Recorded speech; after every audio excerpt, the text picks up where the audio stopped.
രാജ്യത്തെ ആദ്യ കൊട്ടേഷൻ പീഡനം നടി ആക്രമണ കേസിനെ കുറിച്ച് നമ്മൾ കേട്ടത് ഇങ്ങനെയാണ്. കേസിൽ പൾസർ സുനി ഉൾപ്പെടെയുള്ള പ്രതികൾ ശിക്ഷിക്കപ്പെട്ടെങ്കിലും കൊട്ടേഷൻ നൽകിയവർ രക്ഷപ്പെട്ടു. കാരണം കോടതിയിൽ ഗൂഢാലോചന തെളിയിക്കപ്പെട്ടില്ല. ഇനി മറ്റൊരു കൊട്ടേഷൻ ബലാത്സംഗത്തെക്കുറിച്ചാണ്. തിരുവല്ലയിലെ സ്പായിൽ ജീവനക്കാരിയെ പീഡിപ്പിച്ച കേസും കൊട്ടേഷൻ എന്നാണ് വിവരം. CCTV ദൃശ്യങ്ങൾ പുറത്തു വന്നതോടെയാണ് ഫെബ്രുവരി 1 നടന്ന ഗുണ്ട ആക്രമണത്തിൻ്റെ ചുരുളഴിയുന്നത്. ഇതോടെ പോലീസിനെതിരായ മാസപ്പടി ആരോപണവും ചർച്ചയാവുന്നു. കേരളത്തിൽ സ്പാ സെന്ററുകൾ തഴച്ചു വളരുന്നത് പോലീസിൻ്റെ ഒത്താശയിലാണ്. ഗുണ്ടകൾക്കും ക്രിമിനൽ സംഘങ്ങൾക്കും അഴിഞ്ഞാടാൻ അവസരമൊരുക്കുന്നത് ആരാണ്? ആ വാർത്തയിലേക്ക് പോകും മുൻപ് പത്തനംതിട്ട കോന്നിയിൽ +1 വിദ്യാർത്ഥിനിയെ ദുരൂഹ സാഹചര്യത്തിൽ മരിച്ച നിലയിൽ കണ്ടെത്തിയ കേസിലേക്കാണ് വിശദമായി പരിശോധിക്കുകയാണ് പോലീസ് പട്രോൾ. സ്വാഗതം.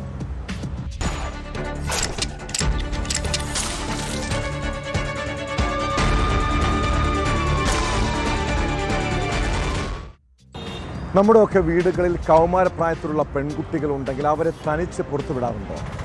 എവിടെ പോകുമ്പോഴും സഹോദരങ്ങളോ കൂട്ടുകാരോ ആരെങ്കിലും കൂടെ ഉണ്ടാകുമല്ലേ? കാരണം ഈ ലോകം അങ്ങനെയാണ്. അത്രയ്ക്കും കെട്ട കാലമാണിത്.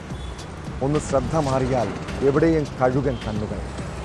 പത്തനംതിട്ട കോന്നിയിൽ +1 വിദ്യാർത്ഥിനിക്ക് സംഭവിച്ച ദുരന്തം നമ്മൾ കാണാതെ പോകരുത്. പത്തനാപുരം സ്വദേശിനിയായ അജുമനീസ പൂവൻപാറയിലുള്ള മുത്തശ്ശിയുടെ വീട്ടിൽ നിന്നാണ് പഠിച്ചിരുന്നത്. വീടിന് സമീപത്തുള്ള പാടശേഖരത്തിൽ അവൾ പതിവായി പശുവിനെ മേയ്ക്കാൻ പോകും. എന്നാൽ വൈകുന്നേരമായിട്ടും പെൺകുട്ടി തിരിച്ചു വരാത്തതിനെ തുടർന്ന് അന്വേഷിച്ചപ്പോൾ ഞെട്ടിപ്പിക്കുന്ന കാഴ്ച. എന്താണ് ആ 17-കാരിക്ക് സംഭവിച്ചത്? മരണത്തിൽ ദുരൂഹതയുണ്ടോ? പോലീസ് വിശദമായി അന്വേഷിക്കുകയാണ്.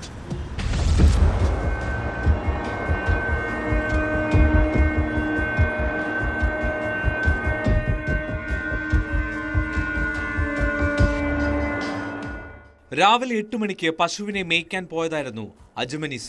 മാനസിക വെല്ലുവിളി നേരിടുന്ന പെൺകുട്ടി കോന്നി പൂവൻപാറയിലുള്ള മുത്തശ്ശിയുടെ വീട്ടിലായിരുന്നു താമസിച്ചിരുന്നത്. രാവിലെ പോയ അജുമനീസ ഏറെ നേരമായിട്ടും തിരിച്ചെത്താതിനെ തുടർന്ന് ബന്ധുക്കളും നാട്ടുകാരും ചേർന്ന് നടത്തിയ തെരച്ചിലാണ് പാടശേഖരത്തിൽ മൃതദേഹം കണ്ടെത്തിയത്. വെല്ലിച്ചനും വെല്ലമ്മയാണ് ഉള്ളത് വീട്ടിലുള്ളത്. അവര് ഹോസ്പിറ്റലിൽ പോയി തിരിച്ച് ഉച്ചയ്ക്ക് വന്നപ്പം ഈ കുട്ടിയെ കാണാത്തതുകൊണ്ട് അവര് മറ്റാൾക്കാരുമായിട്ട് ബന്ധപ്പെട്ട് ഈ ഭാഗത്തെല്ലാം തെരച്ചിൽ നടത്തിയപ്പോഴൊന്നും കുട്ടിയെ കാണുന്നില്ല. പിന്നെ കുറേ 10-15 തൊഴിലുറപ്പ് തൊഴിലാളികൾ ഇവിടെ ഈ ഭാഗത്തൊക്കെ ജോലിയിൽ ഏർപ്പെട്ടിട്ടുണ്ടായിരുന്നു. പക്ഷെ അവരൊന്നും ഇവിടെ നോക്കിയിട്ടൊന്നും കാണില്ല. പക്ഷേ ഒരു 5 മണിയോടുകൂടിയാണ്, 5 മണിക്ക് ശേഷമാണ് ഇവിടെ ഈ തെരച്ചിലിൻ്റെ കൂട്ടത്തിൽ വന്ന ഒരാൾ ഇവിടെ ഈ ഭാഗത്ത് വന്ന് കുട്ടിയുടെ ഈ ചപ്പാത്തിനകത്ത് കമിഴ്ന്ന് കിടക്കുന്നതായിട്ട് കാണും. ഫോറൻസിക് വിദഗ്ധരും ഡോഗ് സ്ക്വാഡും സ്ഥലത്തെത്തി പരിശോധന നടത്തി. കോന്നി പോലീസ് നടപടികൾ പൂർത്തിയാക്കി മൃതദേഹം പോസ്റ്റ്മോർട്ടത്തിനായി കോന്നി മെഡിക്കൽ കോളേജിലേക്ക് മാറ്റി. സംഭവത്തിൽ അസ്വാഭാവിക മരണത്തിന് പോലീസ് കേസെടുത്തു.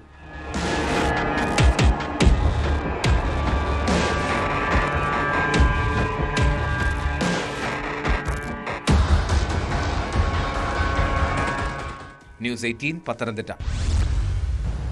പട്ടാപ്പകൽ ഭീതി പരത്തിയാണ് ഗുണ്ടാസംഘം തിരുവല്ലയിലെ സ്പാ സെന്ററിലെത്തിയത്. ആ സമയം അവിടെ ഒരു ജീവനക്കാരി മാത്രം. പുറത്ത് മാരകായുധങ്ങളുമായി 4 പേർ. മരണ സുബിൻ എന്നറിയപ്പെടുന്ന സുബിൻ അലക്സാണ്ടർ ഉൾപ്പെടുന്ന 10-അംഗ സംഘം സ്പായുടെ ഉള്ളിൽ. ഭയന്നു വിറച്ച യുവതി നിലവിളിച്ചതോടെ അവർ വാതിലകത്തു നിന്ന് പൂട്ടി. പിന്നീട് നീ കൊള്ളാലോ എന്നും പറഞ്ഞ് ഒരു റൂമിലേക്ക് കൂട്ടിക്കൊണ്ടുപോയി ക്രൂരമായ പീഡനം. മുടിയിലും കയ്യിലും പിടിച്ചു വലിച്ചു. കഴുത്തിൽ കത്തി കൊണ്ട് കരഞ്ഞു. പിന്നീട് ഫോണിൽ നഗ്ന ദൃശ്യങ്ങൾ പകർത്തി. സംഭവത്തിന് പിന്നിൽ കൊട്ടേഷൻ എന്നാണ് സ്പാ ഉടമയുടെയും ജീവനക്കാരിയുടെയും പരാതി. ഗുണ്ടാപ്പിരിവ് വിരോധം പോലീസിൻ്റെ കഥയാണെന്നും പോലീസും ഗുണ്ടകളും തമ്മിൽ അവിശുദ്ധ കൂട്ടുകെട്ടുണ്ടെന്നും സ്പാ ഉടമ ആരോപിക്കുന്നു. ഉദ്യോഗസ്ഥർക്ക് ഗുണ്ടകളുമായി കൂട്ടുകെട്ടുണ്ടെന്ന ആരോപണം ഉയർന്ന സാഹചര്യത്തിൽ പോലീസിലും ആഭ്യന്തര അന്വേഷണം തുടങ്ങി.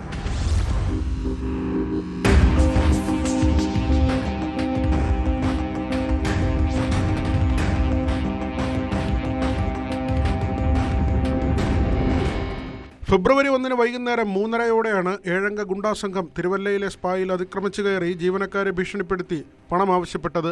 പണം നൽകാതായതോടെ സംഘം കഴുത്തിൽ കത്തിവെച്ച് ജീവനക്കാരിയെ കൂട്ടമായി ബലാത്സംഗം ചെയ്തു. ആക്രമണത്തിന്റെ CCTV ദൃശ്യങ്ങളിലൂടെ സംഭവം പുറത്തു വന്നതോടുകൂടിയാണ് നഗരമധ്യത്തിൽ നടന്ന ക്രൂരബലാത്സംഗത്തിന്റെ കഥ പുറത്തറിയുന്നത്. സ്ത്രീകൾ ഉൾപ്പെടെയുള്ള ജീവനക്കാരെ ഗുണ്ടകൾ മർദ്ദിക്കുന്ന ദൃശ്യങ്ങളും വ്യക്തമാണ്.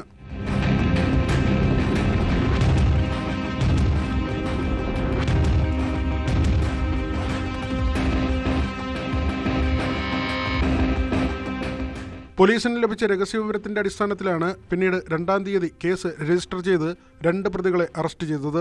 കേസിലെ 1-ാം പ്രതി മരണസുബിൻ എന്നറിയപ്പെടുന്ന സുബിൻ അലക്സാണ്ടർ 11ഓളം കേസുകൾ ഉൾപ്പെട്ട് കാപ്പ പ്രതിയാണ്.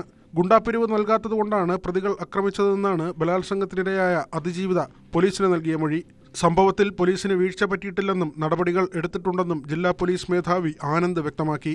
ആക്ച്വലി സംഭവം നമുക്ക് പരാതി വരും മുൻപ് തന്നെ നമുക്ക് കിട്ടിയ വിവരമാണ്, രഹസ്യ വിവരമാണ്.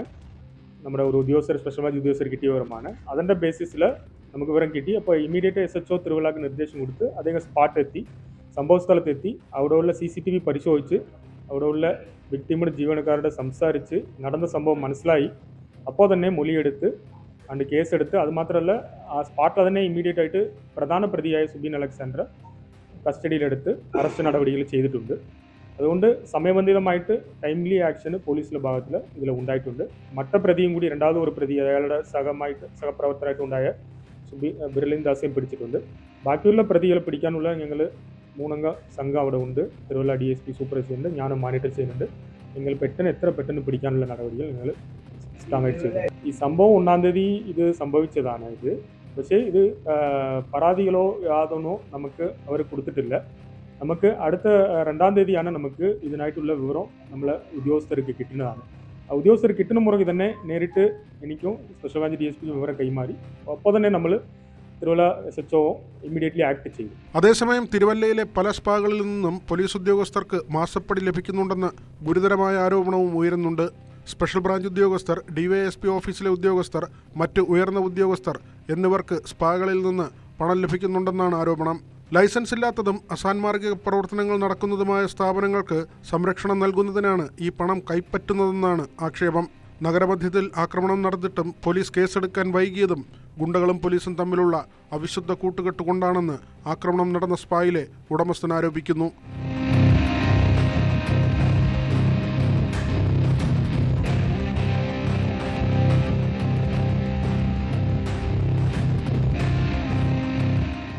സംഭവത്തിൽ പോലീസിന്റെ ഭാഗത്തു നിന്ന് കൃത്യമായ വിശദീകരണം ഉണ്ടാകണമെന്നും സേനയിലെ അഴിമതിയെക്കുറിച്ച് ഉന്നതതല അന്വേഷണം വേണമെന്നുമാണ് ആവശ്യം.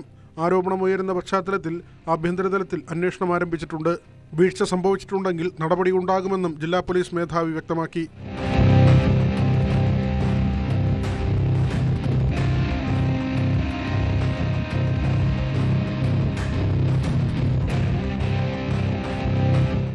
ന്യൂസ് 18 പത്തനംതിട്ട. ഈ നാട്ടിൽ സിനിമാ താരങ്ങൾക്കും സെലിബ്രിറ്റികൾക്കും എന്താ കൊമ്പുണ്ടോ? പീഡനക്കേസാണേലും തട്ടിപ്പാണേലും ഒരു നിയമലംഘനം നടത്തിയാലും അവരെ തൊടാൻ പോലീസുകാരുടെ മുട്ടിടിക്കും. നടൻ മണിയൻ പിള്ള രാജു പ്രതിയായ വാഹനാപകട കേസ് മാത്രം പരിശോധിച്ചാൽ മതി പോലീസിൻ്റെ പക്ഷാപാതപരമായ നടപടി മനസ്സിലാക്കാൻ. തുടക്കം മുതൽ രാജുവിനെ രക്ഷിക്കാൻ പോലീസ് ശ്രമിച്ചെന്നാണ് ആക്ഷേപം. രാജുവിനെ കസ്റ്റഡിയിലെടുക്കാൻ വൈകിയത് മൂലം വൈദ്യപരിശോധന സമയത്ത് നടന്നില്ല. പോലീസ് വീഴ്ചയിൽ അന്വേഷണം തുടങ്ങിയ തിരുവനന്തപുരം DCP മ്യൂസിയം SHOയുടെ മൊഴിയെടുത്തു. അപകടമുണ്ടായത് മുതലുള്ള പോലീസ് നീക്കങ്ങളെല്ലാം പരിശോധിക്കുന്നുണ്ട്. അതേസമയം മണിയൻ പിള്ള രാജു മദ്യപിച്ചിട്ടുണ്ടോ എന്ന് വ്യക്തമാക്കാൻ സാധിക്കുന്ന രക്തത്തിൻ്റെ ശാസ്ത്രീയ പരിശോധനാ ഫലം വൈകുമെന്നാണ് സൂചന.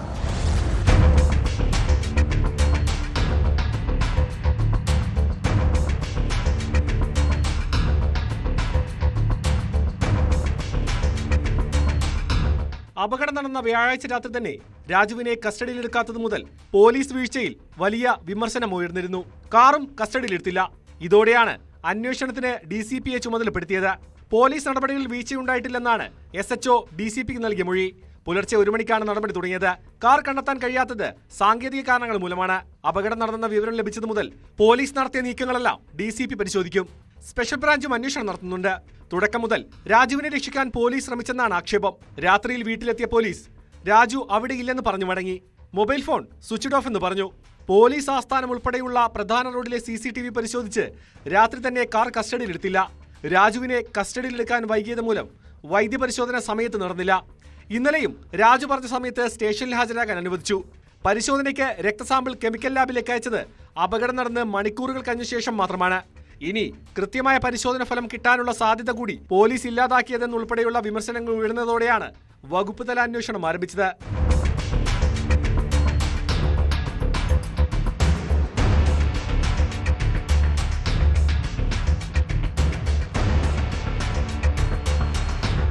ന്യൂസ് 18 തിരുവനന്തപുരം.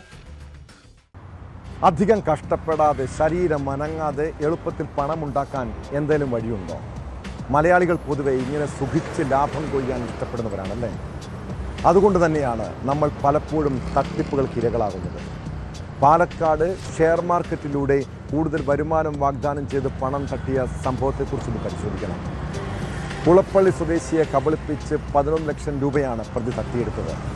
കേസിൽ ചെർപ്പുളശ്ശേരി സ്വദേശി മുഹമ്മദ് അഫ്സലിനെ ഷൊർണൂർ പോലീസ് അറസ്റ്റ് ചെയ്തു. തട്ടിപ്പിന് പിന്നിൽ കൂടുതൽ പേർക്ക് പങ്കുണ്ടെന്നാണ് സംശയം. പ്രതിയുടെ ബാങ്ക് അക്കൗണ്ട്, സുഹൃത്തുക്കൾ, സഹായികൾ എന്നിവരെ കേന്ദ്രീകരിച്ച് അന്വേഷണം ശക്തമാക്കിയതായി പോലീസ് പറഞ്ഞു.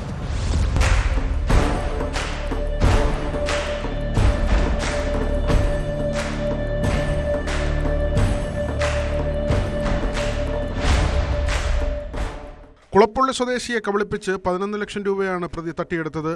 ഷെയർ മാർക്കറ്റിൽ പണം നിക്ഷേപിച്ചാൽ കൂടുതൽ ലാഭം കൊയ്യാമെന്നായിരുന്നു മുഹമ്മദ് അഫ്സലിന്റെ വാഗ്ദാനം. ഇങ്ങനെയാണ് കുളപ്പള്ളി സ്വദേശിയായ യുവാവിനെ സമീപിച്ചത്. പരാതിക്കാരനിൽ നിന്ന് പണം സ്വീകരിച്ച അഫ്സൽ പിന്നീട് തട്ടിപ്പ് നടത്തുകയായിരുന്നു. പ്രതി ബാങ്ക് അക്കൗണ്ട് വഴിയും നേരിട്ടും പണം സ്വീകരിച്ചു. ഇതിന്റെ തെളിവുകൾ ഉൾപ്പെടെയാണ് യുവാവ് പോലീസിൽ പരാതി നൽകിയത്. സംഭവത്തെക്കുറിച്ച് വിശദമായ അന്വേഷണം നടത്തിയാണ് പോലീസ് പ്രതിയിലേക്കെത്തിയത്.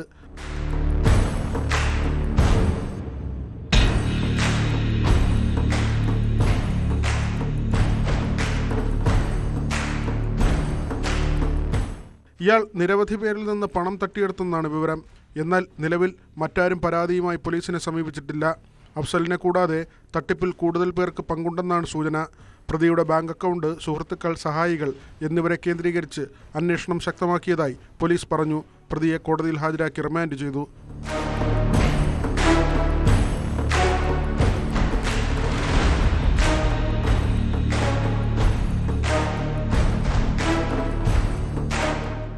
ന്യൂസ് 18 പാലക്കാട്. നമ്മുടെ നാട്ടിലെ പല വീടുകളിലും വൃദ്ധ മാതാപിതാക്കൾ ഇപ്പോൾ തനിച്ചാണ് താമസിക്കുന്നത്. മക്കളെല്ലാം വിദേശത്ത്. സഹായത്തിന് പോലും ഒരാളെ കിട്ടാത്ത സാഹചര്യം. അതിനിടെ ഒരു ബാങ്ക് ഇടപാടോ മറ്റ് ഡിജിറ്റൽ ഇടപാടോ ആവശ്യമുണ്ടെങ്കിൽ അപരിചിതരായവരുടെ സഹായം തേടേണ്ട ഗതികേട്. അങ്ങനെയാണ് പലരും തട്ടിപ്പിനിരകളാകുന്നത്. ആലപ്പുഴയിൽ വിരമിച്ച ബാങ്ക് ജീവനക്കാരൻ്റെ അക്കൗണ്ടിൽ നിന്ന് പെൻഷൻ പാസ്ബുക്ക് ഓൺലൈനായി പുതുക്കി നൽകുമെന്ന് വാഗ്ദാനം ചെയ്ത് തട്ടിയെടുത്തത് 5 ലക്ഷത്തോളം രൂപയാണ്. മുൻ SBI ഉദ്യോഗസ്ഥൻ ആലപ്പുഴ തിരുവമ്പാടി സ്വദേശിയാണ് തട്ടിപ്പിനിരയായത്. സംഭവത്തിൽ ആലപ്പുഴ സൗത്ത് പോലീസ് കേസെടുത്ത് അന്വേഷണം തുടങ്ങി.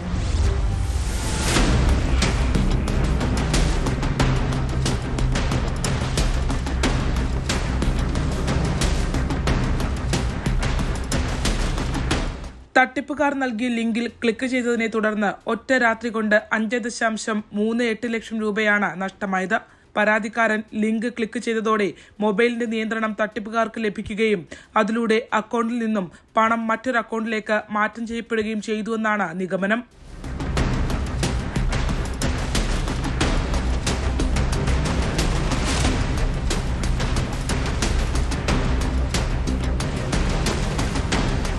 പെൻഷൻ പാസ്ബുക്ക് പുതുക്കി നൽകുമെന്ന സമൂഹമാധ്യമ പരസ്യം കണ്ട് ജനുവരി 31 രാത്രി 10 പരാതിക്കാരൻ അതിനോടൊപ്പമുള്ള ലിങ്കിൽ കയറി രജിസ്റ്റർ ചെയ്തത്.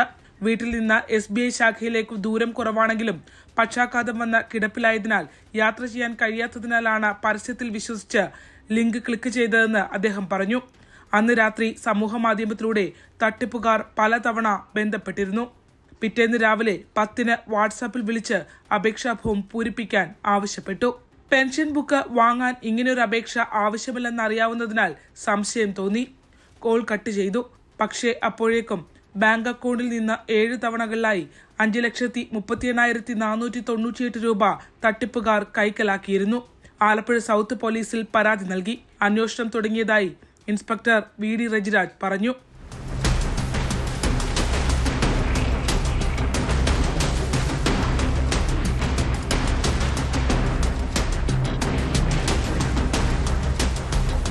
ന്യൂസ് 18 ആലപ്പുഴ.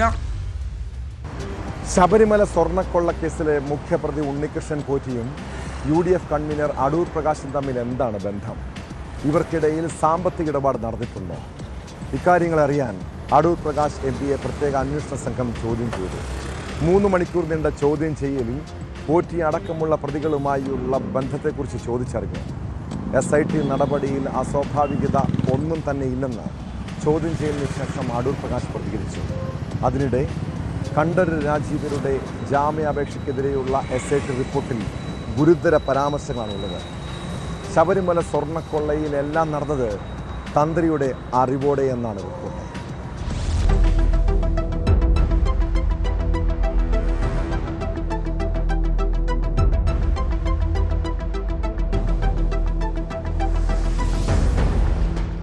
കഴിഞ്ഞ ദിവസമായിരുന്നു പ്രത്യേക അന്വേഷണ സംഘത്തിന് മുൻപാകെ ഹാജരാകാൻ അടൂർ പ്രകാശിന് SIT നോട്ടീസ് നൽകിയത്. ഇതിന്റെ അടിസ്ഥാനത്തിൽ അടൂർ പ്രകാശ് തിരുവനന്തപുരത്തെ SIT ആസ്ഥാനത്തേക്ക് എത്തുകയായിരുന്നു. ശബരിമല സ്വർണ്ണക്കൊള്ളയിലെ സ്വർണം വിറ്റവരും വാങ്ങിയവരുമായി സംസ്ഥാനത്തിനകത്തും പുറത്തും നടത്തിയ കൂടിക്കാഴ്ചകളടക്കമുള്ള വിഷയങ്ങളാണ് SIT പ്രധാനമായും അടൂർ പ്രകാശിൽ നിന്നും ചോദിച്ചറിഞ്ഞത്. പോറ്റിയുടെ കാര്യങ്ങളടക്കം അറിയേണ്ടതെല്ലാം ചോദിച്ചുവെന്നും എല്ലാ ചോദ്യങ്ങൾക്കും താൻ കൃത്യമായി മറുപടി പറഞ്ഞുവെന്നും അദ്ദേഹം തിരുവനന്തപുരത്ത് മാധ്യമങ്ങളോട് പ്രതികരിച്ചു. സാമ്പത്തിക ഇടപാടുകൾ ചോദിച്ചില്ലെന്നും ചോദ്യം ചെയ്യലിൽ അസ്വാഭാവികത ഒന്നും തന്നെ ഇല്ല എന്നും അദ്ദേഹം വ്യക്തമാക്കി. പോറ്റിയുടെ കാര്യങ്ങളും മറ്റും കാര്യങ്ങൾ ചോദിച്ചിട്ടുണ്ട്. എനിക്കറിയാവുന്ന എല്ലാ കാര്യങ്ങളും അവരുമായി പങ്കുവച്ചിട്ടുണ്ട്. ആ പങ്കുവെച്ചതനുസരിച്ച് അവരെല്ലാം രേഖപ്പെടുത്തിയിട്ടുണ്ട്. സോണിയാഗാന്ധിയെ കാണാൻ പോയതുമായി ബന്ധപ്പെട്ട കാര്യങ്ങൾ അന്വേഷണത്തിൽ ചോദിച്ചായിരുന്നു. അതെല്ലാം ഞാൻ പറഞ്ഞല്ലോ, അവർക്ക് അറിയേണ്ട എല്ലാ കാര്യങ്ങളും ചോദിച്ചതനുസരിച്ച് കൃത്യമായി മറുപടി കൊടുത്തിട്ടുണ്ട്. ഈ സാമ്പത്തിക ഇടപാടുമായി ബന്ധപ്പെട്ട കാര്യങ്ങൾ എന്തെങ്കിലും ചോദിച്ചായിരുന്നു? അങ്ങനെ എന്നോട് സാമ്പത്തിക ഏർപ്പാടായിട്ട് ഒരു കാര്യം എന്നോട് ചോദിച്ചിട്ടില്ല. എന്നോട് ചോദിച്ച ചോദ്യങ്ങൾക്ക് മറുപടി പറഞ്ഞു. ഈ പോറ്റി SIT കൊടുത്ത മൊഴി എന്ന് പറയുന്നത് കർണാടകയിലെ തന്റെ ബന്ധം വഴിയാണ്. അത് എനിക്കറിയില്ല. അത് നിങ്ങൾ അങ്ങനെ കണ്ടുപിടിച്ചു എങ്കിൽ നിങ്ങൾ അദ്ദേഹത്തെ കണ്ടു ചോദിക്കുക. അദ്ദേഹം പുറത്തിറങ്ങിയിട്ടുണ്ട്. അടൂർ പ്രകാശിന് പുറമെ ഉണ്ണികൃഷ്ണൻ പോറ്റിയെയും രാവിലെ പ്രത്യേക അന്വേഷണ സംഘം ചോദ്യം ചെയ്തു. ഇരുവരും തമ്മിൽ നടന്ന സമ്മാന കൈമാറ്റത്തിലടക്കം SIT വിശദീകരണം തേടി. ഒരേ ചോദ്യങ്ങളിൽ ഇരുവരുടെയും ഉത്തരം തേടിയെന്നും റിപ്പോർട്ടുകളുണ്ട്. ഉണ്ണികൃഷ്ണൻ പോറ്റിയുടെ രാഷ്ട്രീയ ബന്ധങ്ങളിലേക്ക് അന്വേഷണം നടത്തുമെന്ന് നേരത്തെ തന്നെ SIT വ്യക്തമാക്കിയിരുന്നു. അതേസമയം ശബരിമല സ്വർണ്ണക്കൊള്ളയിൽ എല്ലാം നടന്നത് തന്ത്രിയുടെ അറിവോടെയെന്ന് കണ്ഠരര് രാജീവരുടെ ജാമ്യാപേക്ഷയ്ക്കെതിരെയുള്ള SIT റിപ്പോർട്ടിൽ പരാമർശം. നിലവിൽ തന്ത്രിക്ക് ആവശ്യമായ ചികിത്സ നൽകുന്നുണ്ടെന്നും ജാമ്യം നൽകേണ്ടതില്ലെന്നുമാണ് SIT വാദം. അതേസമയം അറസ്റ്റിലായ മുൻ ദേവസ്വം ബോർഡ് അംഗം N വിജയകുമാറിനെ 14 ദിവസത്തേക്ക് കൂടി റിമാൻഡ് ചെയ്തു.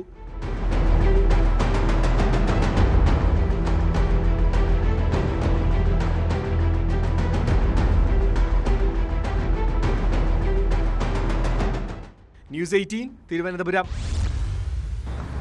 ശബരിമല സ്വർണ്ണക്കൊള്ള കേസും നെടുമ്പറമ്പിൽ ഫിനാൻസിലെ തട്ടിപ്പ് തമ്മിൽ എന്തെങ്കിലും ബന്ധമുണ്ടോ? തന്ത്രി കണ്ഠരര് രാജീവര് ഈ സ്ഥാപനത്തിൽ പണം നിക്ഷേപിച്ചിരുന്നെന്ന ആരോപണത്തിനിടെയാണ് നെടുമ്പറമ്പിൽ ഫിനാൻസിന്റെ ഓഫീസിൽ ED റെയ്ഡ് നടന്നത്. പിന്നാലെ സ്ഥാപനത്തിന്റെ സ്വത്തുക്കൾ ED കണ്ടുകെട്ടി. 44.5 കോടിയുടെ ആസ്തിയാണ് മരവിപ്പിച്ചത്. കേരളത്തിലും തമിഴ്നാട്ടിലുമായി 10 ഇടങ്ങൾ നടത്തിയ പരിശോധനയെ തുടർന്നാണ് നടപടി. എന്നാൽ തന്ത്രി ഇവിടെ പണം നിക്ഷേപിച്ചിട്ടില്ലെന്നാണ് സ്ഥാപന ഉടമ NM രാജുവിന്റെ വാദം.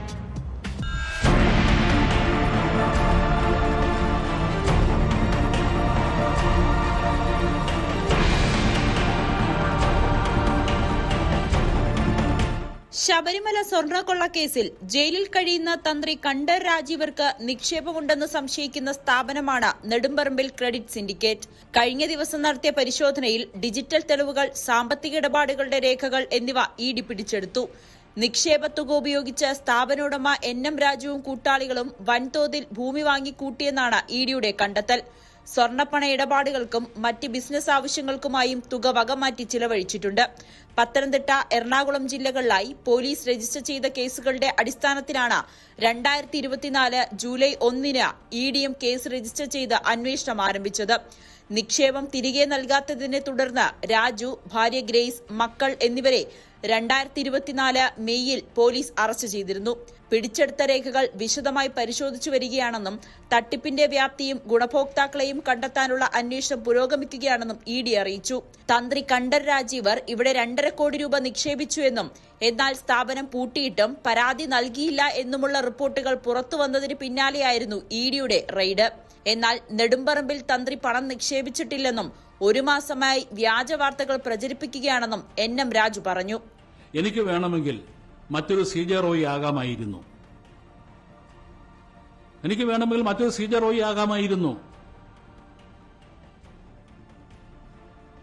ഞാൻ വിശ്വസിക്കുന്നു, ജീവിതത്തിൽ എല്ലാവർക്കും നല്ല സമയങ്ങളും ഉണ്ടാകും, ദുർഘട സമയങ്ങളും ഉണ്ടാകും. ബിസിനസ്സിലും അത് തന്നെയാണ്. വലിയ നിലയിൽ നിന്ന് നമ്മൾ താഴേക്ക് വരുമ്പോൾ അതിന്റെ ആഘാതം കൂടുതലായിരിക്കും. പക്ഷേ ഒരു കാര്യം എനിക്ക് ഉറപ്പാണ്, ശൂന്യതയിൽ നിന്ന് നമ്മൾക്ക് വളരാൻ പറ്റുമെങ്കിൽ തകർച്ചയിൽ നിന്ന് നമ്മൾക്ക് ഫീനിക്സ് പക്ഷിയെ പോലെ നമ്മൾക്ക് തിരിച്ചു വരാനും സാധിക്കും. കേരള കോൺഗ്രസ് എം മുൻ സംസ്ഥാന ട്രഷററും പത്തനംതിട്ട മുൻ ജില്ലാ പ്രസിഡന്റുമാണ് രാജു. കേരളത്തിൽ പലയിടത്തിലും 150ഓളം ശാഖകൾ ഉണ്ടായിരുന്ന സ്ഥാപനമാണ് നെടുമ്പറമ്പിൽ ഫൈനാൻസ്.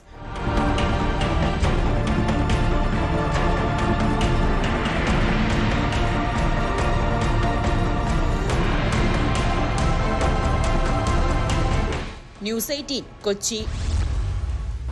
ഈ മനുഷ്യൻ സത്യമായും നീതിമാനായിരുന്നു. ഉമ്മൻചാണ്ടിയുടെ കല്ലറയിൽ ഇങ്ങനെ എഴുതി വച്ചിട്ടുണ്ട്. അത് അന്വർത്ഥമാക്കുന്ന കാര്യങ്ങളാണ് അദ്ദേഹത്തിൻ്റെ മരണശേഷം നമ്മൾ കേൾക്കുന്നത്. സോളാർ കേസിൽ ഉമ്മൻചാണ്ടിയെ വേട്ടയാടിയവർ പോലും ഇപ്പോൾ അതിൽ പരിതപിക്കുന്നുണ്ട്. അതിനിടെയാണ് ചില വെളിപ്പെടുത്തലുകൾ. ഉമ്മൻചാണ്ടിയെ പീഡനക്കേസിൽ കുടുക്കാൻ ഗണേഷ് കുമാർ ഗൂഢാലോചന നടത്തിയെന്ന ആരോപണവുമായി മുൻ പേഴ്സണൽ സ്റ്റാഫ് അംഗം സുധീർ മലയിൽ രംഗത്തെത്തി. കൊട്ടാരക്കര 1ാം ക്ലാസ് ജുഡീഷ്യൽ മജിസ്ട്രേറ്റ് കോടതിയിലാണ് സുധീർ മൊഴി നൽകിയത്. സോളാർ പരാതിയിൽ 4 പേജുകൾ കൂട്ടിച്ചേർത്തത് ഗൂഢാലോചന എന്ന പരാതിയിലാണ് മൊഴി. 2011 മുതൽ 2013 വരെ ഗണേഷിൻ്റെ പേഴ്സണൽ സ്റ്റാഫ് അംഗമായിരുന്നു സുധീർ മലയിൽ.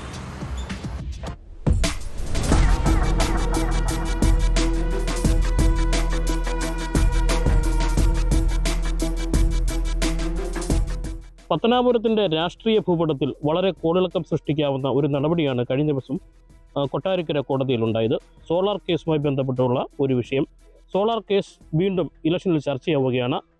അന്ന് ഗണേഷ് കുമാറിൻ്റെ പ്രൈവറ്റ് സെക്രട്ടറി ആയിരുന്ന സുധീർ മലയിലാണ് ഒരു നിർണായക വിധി കോടതിയിൽ നൽകിയത്. സുധീർ മലയിലാണ് ഇപ്പോൾ നമ്മോടൊപ്പം ഉള്ളത്. നമുക്ക് കൂടുതൽ കാര്യങ്ങൾ തിരക്കാം. സുധീർ, ഈ സോളാർ കേസുമായി ബന്ധപ്പെട്ട് വീണ്ടും വിവാദങ്ങൾ കൊഴുക്കുകയാണ്. എന്താണ് കോടതിയിൽ ഇപ്പോൾ നമ്മൾ നൽകേണ്ടതായ ഒരു മൊഴിയുടെ സാഹചര്യം ഉണ്ടായത്?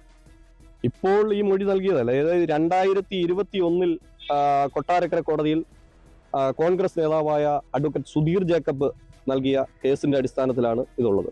അതായത് ഈ സോളാർ ഗൂഢാലോചന കേസിൽ ശ്രീമാൻ ഉമ്മൻചാണ്ടിയെയും UDF നേതാക്കന്മാരെയും ലൈംഗിക ആരോപണ കേസിൽ പെടുത്തിയത് വലിയ ഗൂഢാലോചനയുടെ ഭാഗമാണ് എന്ന് ബോധ്യപ്പെടുത്താനുള്ള മൊഴികളാണ് അവിടെ നൽകിയിട്ടുള്ളത്. അത് സത്യമായി തന്നെ കോടതിയിൽ അവതരിപ്പിച്ചിട്ടുണ്ട്.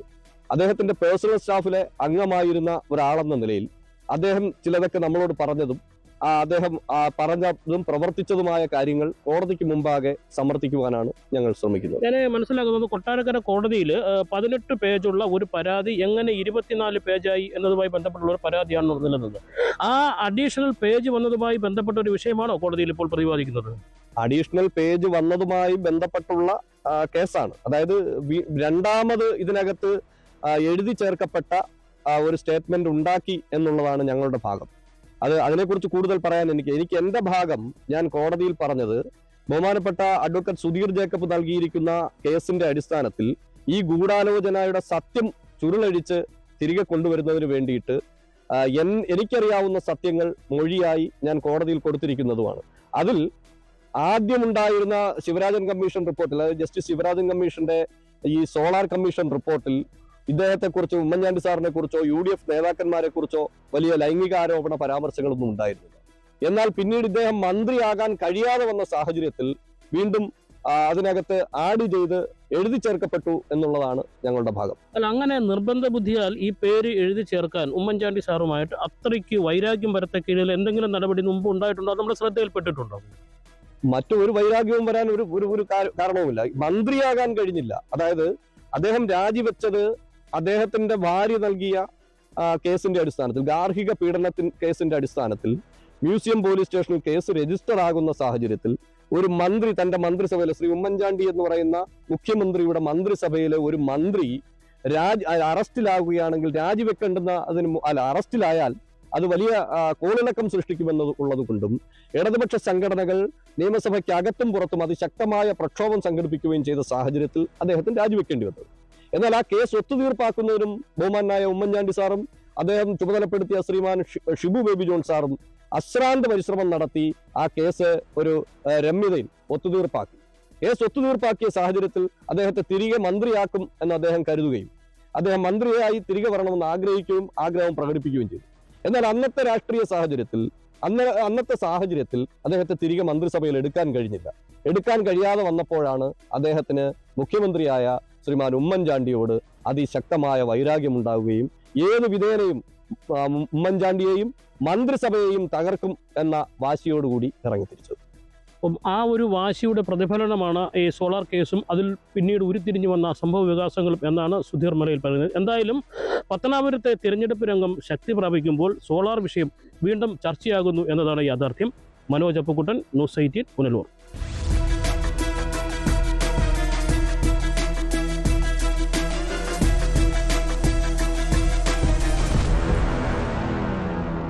കോൺഫിഡന്റ് ഗ്രൂപ്പ് ചെയർമാൻ CJ റോയിയുടെ ആത്മഹത്യ അന്വേഷിക്കുന്ന കർണാടക പോലീസിന്റെ പ്രത്യേക സംഘം കൊച്ചിയിലേക്ക് എത്തുകയാണ്. ഗ്രൂപ്പിന്റെ കേരളത്തിലെ ബിസിനസ് സംരംഭങ്ങളുമായി ബന്ധപ്പെട്ട സാമ്പത്തിക ഇടപാടുകളിൽ വ്യക്തത വരുത്തുകയാണ് ലക്ഷ്യം. റോയിയുടെ മരണത്തിൽ പ്രാഥമിക അന്വേഷണം പൂർത്തിയാകും വരെയും ഭാര്യയും മക്കളും ബംഗളൂരുവിൽ തുടരണമെന്ന് SIT നിർദ്ദേശിച്ചിട്ടുണ്ട്. റോയിയുടെ മകന്റെ മൊഴിയിൽ അവ്യക്തത തുടരുന്ന പശ്ചാത്തലത്തിൽ സാമ്പത്തിക ഇടപാടുകളിൽ മതിയായ രേഖകൾ ഹാജരാക്കാനും SIT നിർദ്ദേശം നൽകി.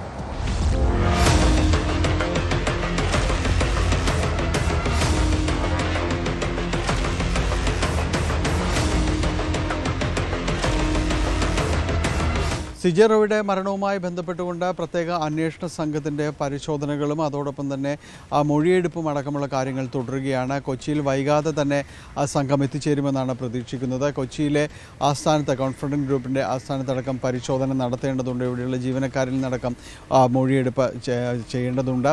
പ്രധാനമായും തന്നെ ആദായ നികുതി വകുപ്പ് ഉദ്യോഗസ്ഥർ പരിശോധന തുടങ്ങിയത് കൊച്ചിയിലെ ഓഫീസ് കേന്ദ്രീകരിച്ചുകൊണ്ടായിരുന്നു.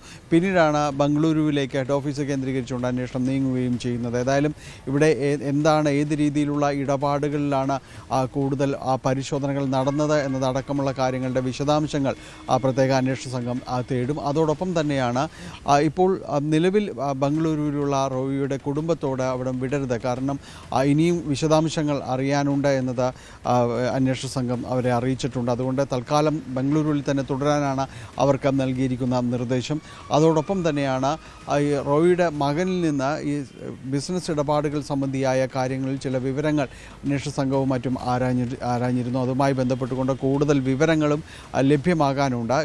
കുറേ കൂടി വിശദാംശങ്ങൾ ഹാജരാക്കണം എന്ന ആവശ്യവും അവർക്ക് മുന്നിലേക്ക് വന്നിട്ടുണ്ട്. ആദായ നികുതി വകുപ്പ് നടത്തിയ പരിശോധനകൾ എങ്ങനെയുള്ളതായിരുന്നു, ഏത് രീതിയിലുള്ളതായിരുന്നു എന്നതടക്കമുള്ള കാര്യങ്ങൾ പരിശോധിച്ച് വരികയാണ്. ഒപ്പം ആദായ നികുതി വകുപ്പ് ഉദ്യോഗസ്ഥർക്കെതിരെ റോയിയുടെ കുടുംബം ആദ്യഘട്ടത്തിൽ ആരോപണം ഉന്നയിച്ചിരുന്നതാണ്. എന്നാൽ അതൊരു പരാതിയായി ഇതുവരെയും നൽകിയിട്ടില്ല. പ്രത്യേക അന്വേഷണ സംഘത്തിനോ ആർക്കും തന്നെ പരാതിയായി നൽകിയിട്ടില്ല. ഏതെങ്കിലും രീതിയിൽ അങ്ങനെയൊരു പരാതി ഉണ്ടെങ്കിൽ അത് നൽകാനായിട്ട് ആവശ്യപ്പെട്ടിട്ടുണ്ട്. അങ്ങനെയെങ്കിൽ ആ രീതിയിലുള്ള ഒരു അന്വേഷണത്തിലേക്കും കടന്നു പോകും. ഏതായാലും ഇതുമായി ബന്ധപ്പെട്ടുകൊണ്ട് വിശദാംശങ്ങളിലേക്കെല്ലാം തന്നെ അന്വേഷണത്തിലേക്ക് കടക്കുകയാണ്. പ്രത്യേകിച്ച് ഈ ഫോൺ കോളുകൾ കേന്ദ്രീകരിച്ച്, ഇൻ്റർനെറ്റ് കോളുകൾ കേന്ദ്രീകരിച്ചുകൊണ്ടുള്ള അന്വേഷണങ്ങൾ നടക്കുന്നു. അവസാന ഘട്ടത്തിൽ ആരായിരുന്നു വിളിച്ചിരുന്നത്, ഇവരുടെ ഫോൺ കോളുകൾ എന്തായിരുന്നു, ഒപ്പം തന്നെ നിക്ഷേപകർ ആരായിരുന്നു എന്നതിൽ വിശദമായ രീതിയിലുള്ള അന്വേഷണം നടത്തുന്നുണ്ട്. പലരും സിനിമാ മേഖലയിലുള്ള പലരും തന്നെയും നിക്ഷേപകരായിട്ടുണ്ടായിരുന്നു. ചിലർ നിക്ഷേപം തിരികെ ചോദിക്കുകയും മറ്റും ചെയ്തിരുന്നു എന്നത് പലയിടങ്ങളിലും തന്നെ ഉന്നയിക്കപ്പെടുന്ന കാര്യങ്ങളാണ്. അപ്പോൾ ഇതിൻ്റെ നിജസ്ഥിതി അടക്കം പരിശോധിക്കുന്നുണ്ട്. അങ്ങനെ വിശദമായൊരു അന്വേഷണം തന്നെ പ്രത്യേക അന്വേഷണ സംഘം മുന്നോട്ട് കൊണ്ടുപോവുകയാണ്.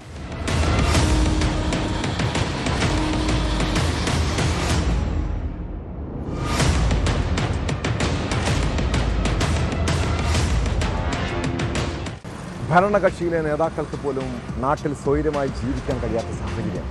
ചെറിയ വാക്കുതർക്കം പോലും അക്രമത്തിൽ കലാശിക്കുന്ന കാഴ്ച. കോതമംഗലം നെല്ലിക്കുഴിയിൽ CPIM ലോക്കൽ കമ്മിറ്റി അംഗത്തെ പട്ടപ്പകലാണ് റോഡിൽ കയർ കെട്ടി ബൈക്കിൽ നിന്നും വീഴ്ത്തി വധിക്കാൻ ശ്രമിച്ചത്. വാക്കുതർക്കമാണ് ആക്രമണത്തിൽ കലാശിച്ചതെന്നാണ് സൂചന. സംഭവത്തിൽ പോലീസ് കേസെടുത്ത് അന്വേഷണം ആരംഭിച്ചു. ആക്രമണത്തിന് പിന്നിൽ SDPI എന്നാണ് ആരോപണം.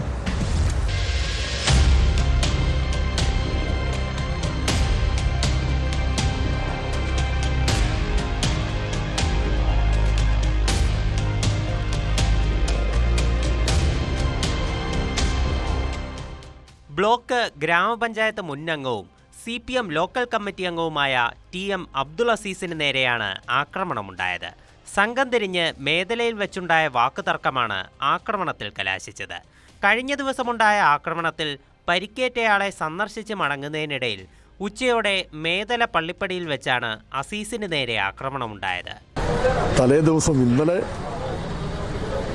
UDFകാരും അതോടൊപ്പം തന്നെ കോൺഗ്രസും SDPയും സംയുക്തമായി ഒരു പള്ളിയുടെ പേര് പറഞ്ഞുകൊണ്ട് ഞങ്ങളുടെ ഒരു പ്രധാനപ്പെട്ട പ്രവർത്തകനെ മർദ്ദിച്ച് അവശനാക്കി. അപ്പോൾ പരിക്ക് പറ്റിയിട്ടുള്ള ആ സഖാവിനെ കണ്ട് ഈ അബ്ദുൾ അസീസ് വീട്ടിൽ നിന്ന് പുറത്തേക്ക് പോന്ന് കുറച്ച് വരുമ്പോഴാണ് ഒരു പ്രകോപനമില്ലാതെ ബൈക്കിലാണ് വരുന്നത്. ആ ബൈക്കിൻ്റെ വട്ടം ഒരു വലിയ ചരട് കെട്ടി റോഡിന് കുറുകെയാണ്. ആളെ മറിച്ച് വീഴ്ത്തി ഒരു 7ഓളം പേര് വരുന്ന സംഘം, ആളുടെ പേരൊക്കെ കൃത്യമായിട്ട് അബ്ദുൾ അസീസിന് അറിയാം, ക്രൂരമായിട്ട് മർദ്ദിച്ച് അവശനാക്കി.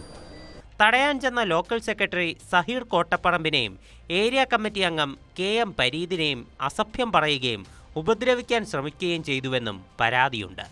UDFന്റെ സഹായത്താൽ SDPIക്കാർ നാടിനെ കലാപഭൂമിയാക്കാൻ ശ്രമിക്കുകയാണെന്നും ആക്രമണം നടത്തിയവരെ ഉടൻ പിടികൂടിയില്ലെങ്കിൽ CPM രംഗത്തിറങ്ങുമെന്നും CPM Kothamangalam area secretary KA Joy പറഞ്ഞു. പ്രിയപ്പെട്ട അബ്ദുൾ അസീസിനെ വധിക്കാൻ ശ്രമിച്ച, ക്രൂരമായിട്ട് മർദ്ദനത്തിന് നേതൃത്വം കൊടുത്ത എല്ലാവരെയും വളരെ അടിയന്തര സ്വഭാവത്തോടുകൂടി ഇടപെട്ട് പിടിച്ചില്ലെങ്കിൽ CPM രംഗത്തിറങ്ങുമെന്നുള്ള കാര്യം യാതൊരു സംശയം വേണ്ട. ഈ നാടിനെ കലാഭൂമിയാക്കാൻ കോൺഗ്രസ് കൂട്ടുനിന്നുകൊണ്ട് SDPIക്കാർ ഇടപെട്ടുകൊണ്ട് ഒരു സമീപനം സ്വീകരിച്ചു കഴിഞ്ഞാൽ കമ്മ്യൂണിസ്റ്റ് പാർട്ടി ഓഫ് ഇന്ത്യ മാർക്സിന് കൈ കെട്ടി നോക്കിയിരിക്കാനാവില്ല എന്ന് കർശനമായിട്ട് പാർട്ടി ഏരിയ കമ്മിറ്റിയുടെ ഭാഗത്തുനിന്ന് അറിയിക്കുകയാണ്. സംഭവത്തിൽ പോലീസ് അന്വേഷണം ആരംഭിച്ചിട്ടുണ്ട്.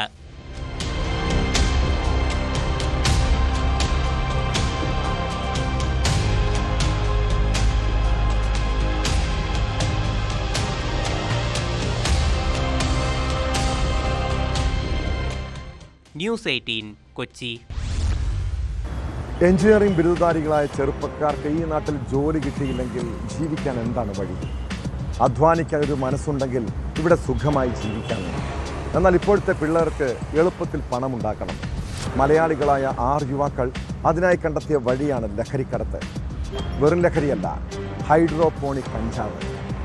തായ്ലാൻഡിൽ നിന്ന് അവർ കടത്തിക്കൊണ്ടുവന്നത് 23 കോടി രൂപ വില വരുന്ന കഞ്ചാവാണ്. ഭക്ഷണ പാക്കറ്റുകളിലും ചോക്ലേറ്റ് പാക്കറ്റുകളിലും ഒളിപ്പിച്ച് കടത്തുകയായിരുന്ന കഞ്ചാവുമായി ചെന്നൈ കസ്റ്റംസ് 6 പേരെയും പൊക്കി. കാസർഗോഡ്, കൊച്ചി കേന്ദ്രീകരിച്ച് മയക്കുമരുന്ന് ഇടപാട് നടത്തുന്നവരാണ് പിടിയിലായ സംഘം.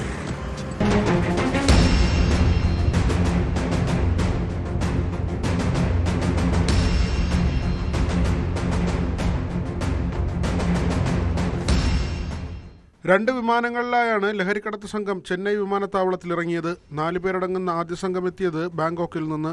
വിനോദസഞ്ചാരത്തിനായി തായ്ലൻഡിൽ പോയി മടങ്ങി വരികയാണെന്നാണ് ഇവർ ഉദ്യോഗസ്ഥരോട് പറഞ്ഞത്.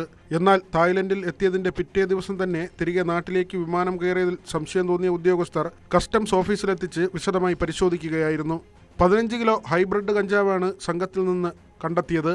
അന്താരാഷ്ട്ര വിപണിയിൽ 15 കോടിയോളം രൂപ വില വരുന്ന കഞ്ചാവാണ് പിടിച്ചെടുത്തത്. ഭക്ഷണ പാക്കറ്റുകളിലും ചോക്ലേറ്റ് പാക്കറ്റുകളിലും ഒളിപ്പിച്ചായിരുന്നു കഞ്ചാവ് കടത്ത്.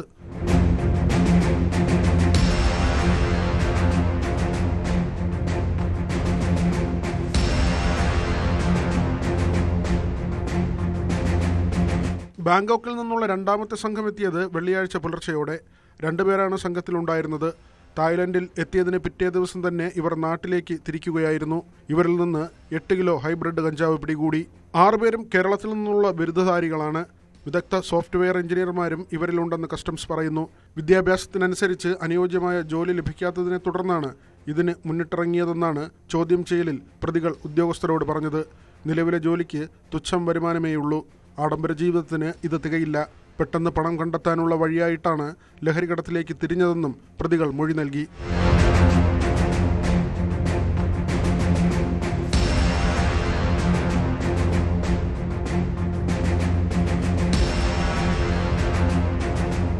ന്യൂസ് 18 ചെന്നൈ.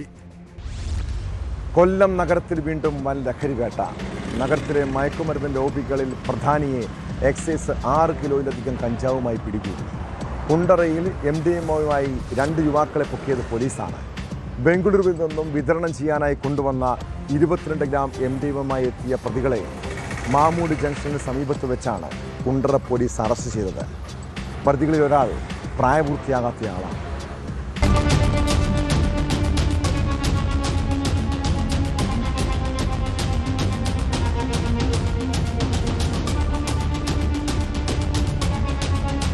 പടപ്പക്കര സ്വദേശിയായ 20 വയസ്സുള്ള ബിബിനെയും കൂടെയുണ്ടായിരുന്ന മൈനർ യുവാവിനെയുമാണ് പോലീസ് പിടികൂടിയത്. ബാംഗ്ലൂരിൽ നിന്ന് വിതരണം ചെയ്യുന്നതിനായി കൊണ്ടുവന്ന MDMAയുമായി കൊല്ലം റെയിൽവേ സ്റ്റേഷനിലിറങ്ങിയ ഇവർ KSRTC ബസ്സിൽ കയറി കുണ്ടറയിലേക്ക് വരുന്നതിനിടെയാണ് പിടിയിലായത്. മാമൂട് ജംഗ്ഷൻ കഴിഞ്ഞ് ഒരു സ്വകാര്യ ഹോട്ടലിന് സമീപം വെച്ചാണ് പോലീസ് ഇവരെ അറസ്റ്റ് ചെയ്തത്. പ്രതികളിൽ നിന്ന് 22 ഗ്രാം MDMA പിടിച്ചെടുത്തു. കുണ്ടറ SHO സുനുകുമാറിന് ലഭിച്ച രഹസ്യവിവരത്തിന്റെ അടിസ്ഥാനത്തിൽ SIമാരായ കിരൺ, അതുൽ എന്നിവരടങ്ങിയ പോലീസ് സംഘമാണ് പ്രതികളെ പിടികൂടിയത്. സംഭവത്തിൽ കൂടുതൽ അന്വേഷണം പുരോഗമിക്കുകയാണെന്ന് പോലീസ് അറിയിച്ചു. കോടതിയിൽ ഹാജരാക്കിയ പ്രതികളെ റിമാൻഡ് ചെയ്തു.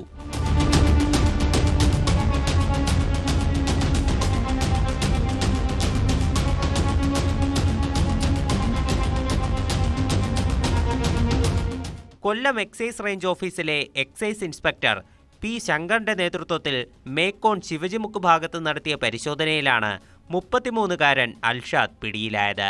വിൽപ്പനയ്ക്കായി കാറിൽ കടത്തിക്കൊണ്ടുവന്ന 6.5 കിലോ കഞ്ചാവാണ് പിടികൂടിയത്. തമിഴ്നാട് കേന്ദ്രീകരിച്ച് പ്രവർത്തിക്കുന്ന മയക്കുമരുന്ന് ലോബികളിൽ നിന്ന് കഞ്ചാവ് കേരളത്തിലേക്ക് എത്തിക്കുന്നവരിൽ പ്രധാനിയാണ് ഇയാളെന്ന് എക്സൈസ് അറിയിച്ചു.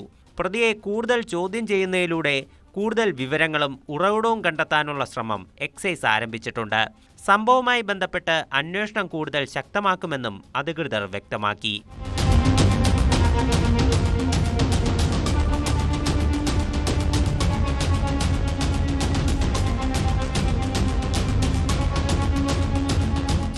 ന്യൂസ് 18 കൊല്ലം. നമ്മുടെ ജീവിതത്തിൽ പല രീതിയിലുള്ള കയറ്റിറക്കങ്ങൾ ഉണ്ടാകുമല്ലേ? നല്ലതും മോശവുമായ സമയം. നല്ല കാലത്ത് കൂടെ കുറേ ആളുകളുണ്ടാകും, സ്നേഹിക്കാനും ഒപ്പം നടക്കാനുമെല്ലാം. എന്നാൽ ഒരു പ്രതിസന്ധി ഘട്ടത്തിലോ അപ്പോഴാണ് നമ്മൾക്ക് പല കാര്യങ്ങളും പഠിക്കാൻ കഴിയുന്നത്. ആരൊക്കെ ഒപ്പമുണ്ടെന്ന്, യഥാർത്ഥ സ്നേഹിതരാരാണെന്ന്. ഇതെല്ലാം തിരിച്ചടികളുടെ സമയത്താണ് നമ്മൾ തിരിച്ചറിയുക. അതായത് ആ മോശം സമയമുണ്ടെന്ന്. അതാണെന്നേ നമ്മുടെ ഏറ്റവും നല്ല കാലഘട്ടം. ജീവിതത്തെക്കുറിച്ച് കുറേ മനസ്സിലാക്കാൻ കഴിയും, അകറ്റേണ്ടവരെ മാറ്റി നിർത്താൻ കഴിയും. എന്തൊക്കെ പ്രതികൂല സാഹചര്യങ്ങൾ ഉണ്ടായാലും ഒരു തിരിച്ചുവരവ് ഉണ്ടാകുമെന്ന പ്രതീക്ഷ മാത്രം. ഇതോടെ പോലീസ് പട്രോൾ പൂർണ്ണമാവുന്നു. നമസ്കാരം.